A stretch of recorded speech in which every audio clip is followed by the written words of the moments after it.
আপনি কি জানেন ভোরের সময়টাকে বলা হয় দেবতার সময়? যখন সূর্যের প্রথম আলো পৃথিবীতে পড়ে তখন প্রকৃতি নতুন করে জেগে ওঠে, আর ঠিক সেই সময় যদি উচ্চারণ করা যায় এক বিশেষ নাম, তাহলেই জীবনের অন্ধকার মুছে যায়। এই নাম শুধু একটা শব্দ নয়, এটা এক কম্পন শক্তি, যে শক্তি দুঃখ, বাধা, অশুভ শক্তি সব কিছুকে দূরে সরিয়ে দেয়।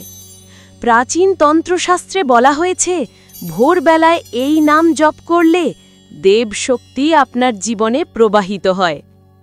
ত্রিবিল্ন শক্তিশালী সমস্ত অশুভ শক্তির বিনাশকারী নামটি হল ওম নমঃ শিবায়া। হ্যাঁ, এই 5 অক্ষরের মন্ত্রের মধ্যে লুকিয়ে আছে সমগ্র ব্রহ্মাণ্ডের শক্তি।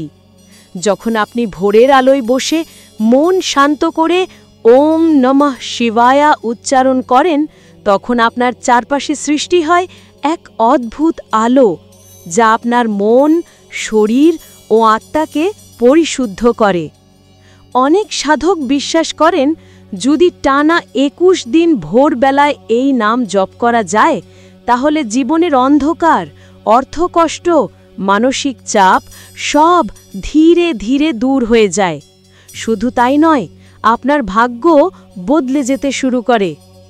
তাই আগামীকাল ভোরে চোখ বন্ধ করে একবার বলুন ওম নমঃ শিবায়া, আর দেখুন কিভাবে আপনার জীবনে আলো এসে পড়ে। কারণ আলো আর আশীর্বাদ দুটোই তাদের কাছে আসে যারা ভোরে জপ করে প্রভুর নাম। পূজা পাঠ কথার পক্ষ থেকে জানাই দিব্য শক্তির আশীর্বাদ আপনার জীবনে সর্বদা বর্ষিত হোক।